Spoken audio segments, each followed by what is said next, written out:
ব্রাহ্মণবাড়িয়ার নবীনগর উপজেলার থোল্লাকান্দি গ্রামে সৌদি প্রবাসী জয়নাল আবেদিনের 2 সন্তান ও আলিশান ঘরবাড়ি রেখে তার স্ত্রী সাবিনা হোসেন প্রায় 2,70,00,000 টাকা নিয়ে নজরুল ইসলাম নামের এক পরকীয়া প্রেমিকের হাত ধরে পালিয়ে গেছে বলে অভিযোগ উঠেছে। এ ঘটনায় এলাকায় চলছে আলোচনা সমালোচনার ঝড়। গত রোববার উপজেলার বরিকান্দি ইউনিয়নের থোল্লাকান্দি গ্রামে এ ঘটনা ঘটে। এ ঘটনা সাবিনার পিতা বাচ্চু মিয়া বাদী হয়ে নবীনগর থানায় একটি লিখিত অভিযোগ দায়ের করেছেন। গত 7 দিনেও তার কোনো সন্ধান পাওয়া যায়নি। সাবিনা উপজেলার বরিকান্দি ইউনিয়নের সোনা বালুয়া গ্রামের বাচ্চু মিয়ার মেয়ে।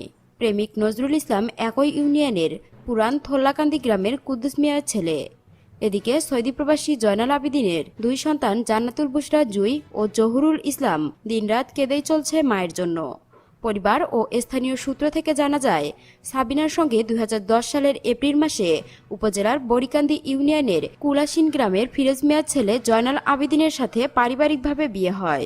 বিয়ের কিছুদিন পর জয়নাল আবেদিন থোল্লাকান্দি গ্রামে তার স্ত্রী সাবিনার নামে জমি কিনে সেখানে বাড়িঘর নির্মাণ করে স্ত্রী সন্তানদের নিয়ে স্থায়ীভাবে বসবাস করে আসছেন। সম্প্রতি সেখানে একটি 3তলা বিল্ডিং নির্মাণের কাজ ধরেন তার স্বামী সৌদি প্রবাসী জয়নাল আবেদিন। সেগুলো দেখাশোনা করছেন তার স্ত্রী সাবিনা। দীর্ঘদিন ধরে স্বামী বিদেশে থাকায় স্বামীর অনুপস্থিতিতে বিল্ডিং কন্ট্রাক্টর নজরুল ইসলামের সঙ্গে সাবিনার পরকীয়া সম্পর্ক গড়ে ওঠে। যদিও তারা দুজনেই বিবাহিত ছিলেন। সাবিনা 2 সন্তানের জননী এবং নজরুল কন্ট্রাক্টর 2 সন্তানের জনক।